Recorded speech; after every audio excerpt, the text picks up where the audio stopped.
Hi hello ಎಲ್ರಿಗೂ ನಮಸ್ಕಾರ. ಎಲ್ಲರೂ ಹೇಗಿದ್ದೀರಾ? ಎಲ್ಲರೂ ಚೆನ್ನಾಗಿದ್ದೀರಾ ಅಂತ ಭಾವಿಸ್ತೇನೆ. ನಾನು ನಿಮ್ಮ ಪ್ರೀತಿ. Welcome back to my YouTube channel. ಇವತ್ತಿನ ತಿಂಡಿಗೆ ದೋಸೆ ಮತ್ತು ಗುಂಡ್ಕಾಯಿ ಲಿವರ್ ಫ್ರೈ ಮಾಡ್ಕೊಳ್ತಿದ್ದೀನಿ. ಫ್ರೈ ಅಂದರೆ ಸ್ವಲ್ಪ ಮಸಾಲ ಥರ ಮಾಡ್ಕೊಳ್ತಿದ್ದೀನಿ. ಲಿವರ್ ತಿನ್ನೋದ್ರಿಂದ ಬ್ಲಡ್ ಜಾಸ್ತಿ ಆಗುತ್ತೆ ಅಂತ ಡಾಕ್ಟ್ರು ಕೂಡ ಹೇಳ್ತಾರೆ ತಿನ್ನಿ ಅಂತ. ಗುಂಡ್ಕಾಯಿ ತಿನ್ನೋದ್ರಿಂದ ಬ್ಲಡ್ ಜಾಸ್ತಿ ಆಗುತ್ತೋ ಇಲ್ವೋ, ಬಟ್ ಪ್ರೋಟೀನ್ ಅಂತೂ ಸಿಕ್ಕೇ ಸಿಗುತ್ತೆ. ಹಾಗಾಗಿ ಲಾಸ್ಟ್ ವಿಡಿಯೋದಲ್ಲಿ ನಾನು ಹೇಳಿದ್ನಲ್ಲ, ನನಗೆ ಈ ಥರ HP ಮತ್ತು ಬ್ಲಡ್ ಎಲ್ಲ ಕಮ್ಮಿ ಆಗಿದೆ ಅಂತ. ಇದು ತಿನ್ನೋದ್ರಿಂದ ಸ್ವಲ್ಪ ಜಾಸ್ತಿ ಆಗುತ್ತೇನೋ ಅನ್ನೋ ಕಾರಣಕ್ಕೋಸ್ಕರ ತರಿಸ್ಕೊಂಡು ಇವತ್ತು ದೋಸೆ ಜೊತೆಗೆ ಮಾಡ್ಕೊಳ್ತಾ ಇದ್ದೀನಿ.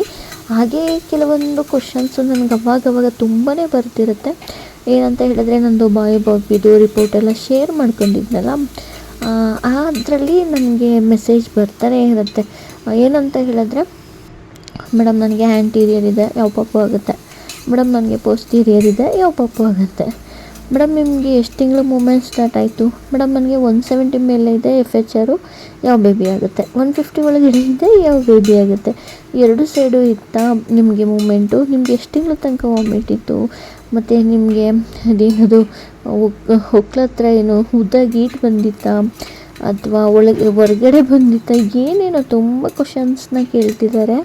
ಅದರ ಜೊತೆಗೆ ಯಾವ ಬೇಬಿ ಆಗುತ್ತೆ ಅಂತ ತುಂಬ ಕೇಳ್ತಾರೆ. ಪ್ರತಿಯೊಬ್ಬರಿಗೂ ಕ್ಯೂರಿಯಾಸಿಟಿ ಇದ್ದೇ ಇರುತ್ತೆ. ನನಗೂ ಕೂಡ ನನ್ನ ಫಸ್ಟ್ ಪ್ರೆಗ್ನೆನ್ಸಿಲಿ ಇತ್ತು, ನನಗೆ ಯಾವ ಬೇಬಿ ಆಗುತ್ತೆ ಅಂತ.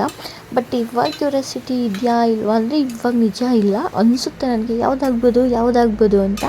ಬಟ್ ಫಸ್ಟ್ ಪ್ರೆಗ್ನೆನ್ಸಿಲಂತೂ ಸಿಕ್ಕಾಪಟ್ಟೆ ಇರುತ್ತೆ. ಸೊ ನನಗೂ ಕೂಡ ಇತ್ತು, ನಾನು ಕೂಡ ಸರ್ಚ್ ಮಾಡ್ತಿದ್ದೆ. ಮಾಡೋದ್ರಲ್ಲಿ ತಪ್ಪೇನಿಲ್ಲ. ಹಾಗನ್ಬಿಟ್ಟು ಅದನ್ನೇ ತಲೆಗೆ ಹಚ್ಕೊಳ್ಳೋದು ಒಳ್ಳೆಯದಲ್ಲ. ಕೆಲವ್ರಿಗೆ ಬಾಡಿ ಮೇಲೆ ಡಿಪೆಂಡ್ ಆಗುತ್ತೆ. ಅದ್ರ ಮೇಲೂ ಕೂಡ ಏನೇನೋ ಚೇಂಜಸ್ ಇರುತ್ತೆ. ಅದನ್ನೆಲ್ಲ ನೋಡಿಕೊಂಡು ನಮ್ಗೆ ಈ ಥರ ಇಲ್ಲ, ಈ ಬೇಬಿ ಆಗಿಬಿಡುತ್ತೆ, ಆ ಬೇಬಿ ಬೇಕಿತ್ತು ಅನ್ನೋ ಥರ ಟೆನ್ಷನ್ ಎಲ್ಲ ತೊಗೊಳಕ್ಕೆ ಹೋಗಬೇಡಿ.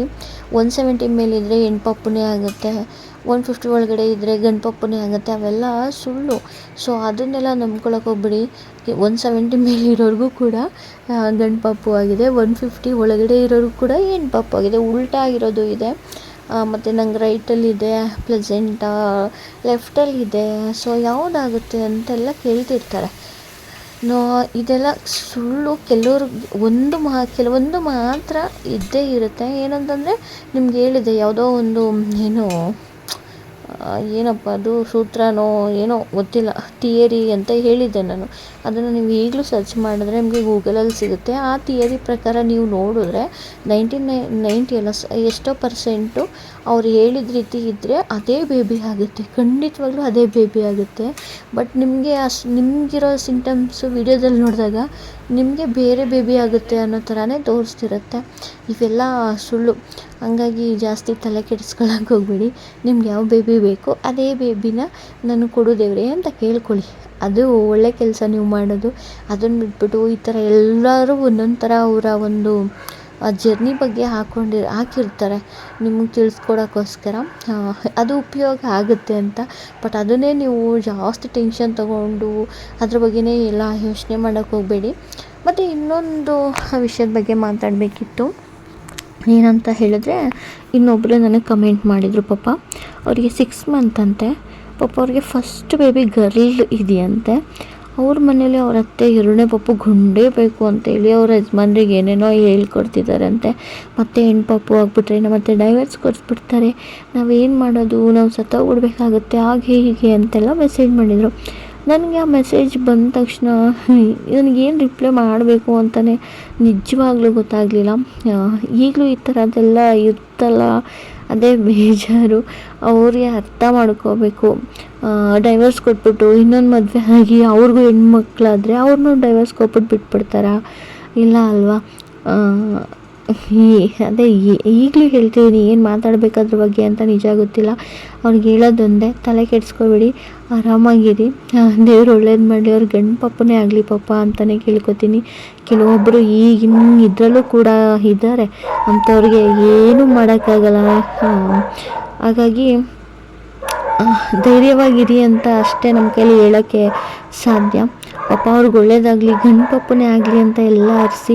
ಆ ಮೆಸೇಜ್ಗೆ ತುಂಬ ದಿನದಿಂದ ರಿಪ್ಲೈ ಮಾಡಬೇಕು ಅಂದ್ಕೊಂಡೆ. ರಿಪ್ಲೈ ಅಲ್ಲಿ ಮಾಡಿದ್ದೀನಿ, ಬಟ್ ಇಲ್ಲಿ ಒಂದು ವಿಡಿಯೋ ಮಾಡಬೇಕು ಅಂತ ಅನ್ನಿಸ್ತಾ ಇತ್ತು, ಬಟ್ ಮಾಡೋಕ್ಕೆ ಟೈಮ್ ಸಿಕ್ಕಿರಲಿಲ್ಲ. ಓಕೆ, ಅದ್ರ ಬಗ್ಗೆ ಮಾತಾಡೋಣ ಅಂತ ನನಗೆ ಅನ್ನಿಸ್ತು, ಅದಕ್ಕೋಸ್ಕರ ಮಾಡ್ತಿದ್ದೀನಿ. ತಲೆ ಎಲ್ಲ ಜಾಸ್ತಿ ಕೆಡಿಸ್ಕೊಂಬೇಡಿ. ನೀವು ಕೂಡ ಮುಂದೆ ಏನು ಮಾಡಬೇಕು ಅನ್ನೋದ್ರ ಬಗ್ಗೆ ಆಮೇಲೆ ಯೋಚನೆ ಮಾಡೋರಂತೆ.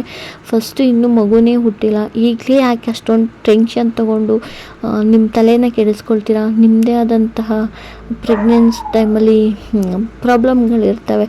ಕೂರೋಕ್ಕಾಗಲ್ಲ, ಹೇಳೋಕ್ಕಾಗಲ್ಲ, ಓಡಾಡೋಕ್ಕಾಗಲ್ಲ, ಮಲ್ಗೋಕ್ಕಾಗಲ್ಲ, ಆ ಥರದ್ದೆಲ್ಲ ಯೋಚನೆ ಮಾಡ್ತಿರ್ತೀರ ಅಲ್ವಾ? ಅದ್ರ ಬಗ್ಗೆ ಮಾತ್ರ ಗಮನ ಕೊಡಿ. ನಿಮ್ಮ ಆರೋಗ್ಯದ ಬಗ್ಗೆ ಯೋಚನೆ ಮಾಡಿ. ಆಮೇಲೆ ಮಗು ಆದಮೇಲೆ ನೋಡ್ಕೊಳ್ಳೋಣ ಯಾವ ಪಾಪ ಆಗುತ್ತೆ ಏನು ಅಂತ. ಫಸ್ಟೇ ನೀವು 9 ಮಂತ್ಸ್ಗಿರೋದನ್ನು ಈಗಲೇ ಟೆನ್ಷನ್ ತೊಗೊಂಡು ನಿಮ್ಮ ಆರೋಗ್ಯನೂ ಹಾಳು ಮಾಡಿಕೊಂಡು ಪಾಪು ಎಲ್ತು ಕೂಡ ಹಾಳು ಮಾಡೋಕ್ಕೋಗ್ಬೇಡಿ. ಆರೋಗ್ಯವಾಗಿರಿ. ಆರೋಗ್ಯವಂತ ಮಗುನೇ ಆಗಲಿ, ನಿಮಗೆ ಗಂಡು ಪಾಪನೇ ಆಗಲಿ. ಪ್ಲೀಸ್ ಜಾಸ್ತಿ ತಲೆ ಕೆಡಿಸ್ಕೋಬೇಡಿ ಅಷ್ಟೇ ಹೇಳೋದು. ನಿಮಗೆ ಮಾತ್ರ ಅಲ್ಲ, ಪ್ರತಿಯೊಬ್ಬರಿಗೂ ನಾನು ಇದನ್ನೇ ಹೇಳ್ತೀನಿ. ಯಾರೇ ವಿಡಿಯೋ ನೋಡಿದ್ರು ಅಷ್ಟೇ, ಆರಾಮಾಗಿರಿ. ನಿಮ್ಗೆ ಯಾವ್ದು ಬೇಕು ಬೇಬಿ ಅದನ್ನು ನಿಮ್ಮ ಮನಸ್ಸಲ್ಲೇ ಕೇಳ್ಕೊಳ್ಳಿ, ನನಗಿದೇ ಪಪ್ಪು ಕೊಡು ದೇವರೇ ಅಂತ ಮನಸ್ಫೂರ್ತಿಯಾಗಿ ಕೇಳಿ, ಅಷ್ಟೇ ಸಾಕು.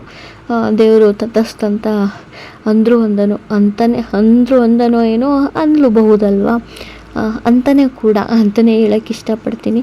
ಹಾಗಾಗಿ ಜಾಸ್ತಿ ಟೆನ್ಷನ್ ತೊಗೋಬೇಡಿ.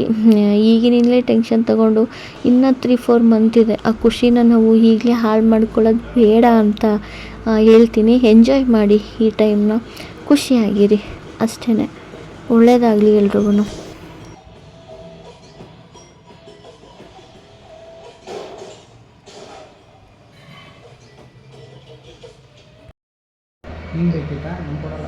ನೀನು ಇಸ್ಕೊಂತ ಅವನು ಕೊಡು. ಅದು ಪಪ್ಪಂದಲ್ವಾ, ಕೊಟ್ಬಿಡು. ಈಸ್ಕೋ ಜನದ್ನ, ಅವನು ನಿನಗೆ ಚಿಕ್ಕದಾಗುತ್ತೆ, ನಿಂದ ಅವನು ದೊಡ್ಡದು.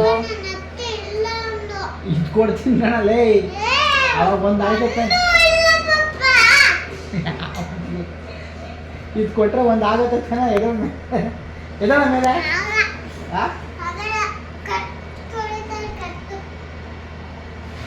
ಬಾರ ಇಲ್ಲೇ ಸರಿ. ಬಂದ್ ಕೊಡು ಪಪ್ಪಂಗೆ. ಪಪ್ಪನ್ ಕೊಟ್ಬಿಟ್ಟು ನೀನ್ ಹಾಕೋ ಗುರು. ಇದನ್ನ ನಿನಗೆ ಕೊಟ್ರೆ ಒಂದಾಗುತ್ತೆ ತಾನೆ, ಅದ ಹೆಂಗಾಗಲ್ಲ? ತಪ್ಪ ಇಲ್ಲಿ ಸರಿ. ಚಿಕ್ಕುತ್ತ ಮೆಟ್ರಿಕ್ ಬೀರೋಂಗೆ ನೀನು ಕೊಟ್ಟವನೆ, ನಿನ್ ತಗೊಂಡು ಅವನ ಹಾಕೊಂಡವನೆ. ಸರಿ ಅವನು ನೀನೇನು ಕೊಡಿಸ್ಬೇಡ. ಏನು ಕೊಡಿಸ್ತೀಯಾ? ಹಂಗೆ ಮಾಡ್ತೀನಿ. ಇಟ್ಕೊಂಡು ಹೋಗು ಜನ, ನೀನು ತಲೆ ಕೆಸ್ಕೊಬೇಡ. ಸೂಟ್ ಕೇಸ್ ತಗೊಂಡು ಬಟ್ಟೆ ಪ್ಯಾಕ್ ಮಾಡ್ಕೊಂಡು ಹೋಗು.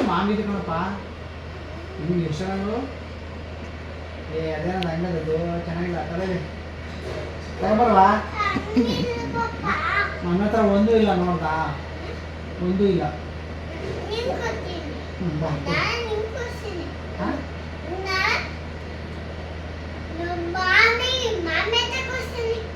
ನಾಳೆ ನನಗೆ ಕೊಡಿಸ್ತೀಯಾ?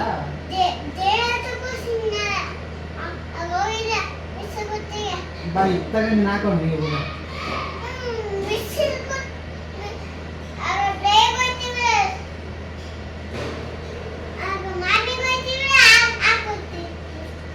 ನೋಡಿ ಕೈ ಕರಿತಾ ನೀನೆ ಬಾ ಬಾ ಅಂತ ನೋಡ್ದ. ಮಾಮೀಡು ಬಾ. ಜನ ಬಟ್ಟೆ ಪ್ಯಾಕ್ ಮಾಡ್ಕೊ ಹೊರಡ್ಗು. ನೀನು ನಾನು ಬೇರೆ ಕೊಡಿಸ್ತೀನಿ. ಹೋಗಿ ನಾನು ನಿನ್ಗೆ ಇನ್ನೊಂದು ಕೊಡಿಸ್ತೀನಿ. ಹೋಗು. ಬೇಡ ಬಿಡು, ಹಿಂಸೆ ಮಾಡಬೇಡ, ಹೋಗು. ಅಲ್ಲಿ ಹೋಗ್ತೀಯಲ್ಲ ಅಲ್ಲೇ ಒಂದು ತಗೋ. ಅವ್ನು ಇರಲಿ, ಮನೇಲಿ ಬಿದ್ದಿರಲಿ, ಅವ್ನು ಮನೇಲೇ ಬಿಟ್ಟು ಹೋಗು.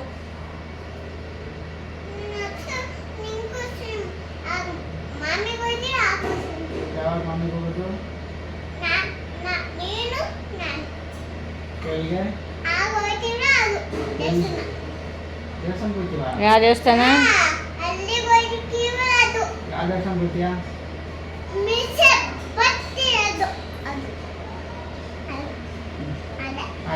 ತಗೊಂಡು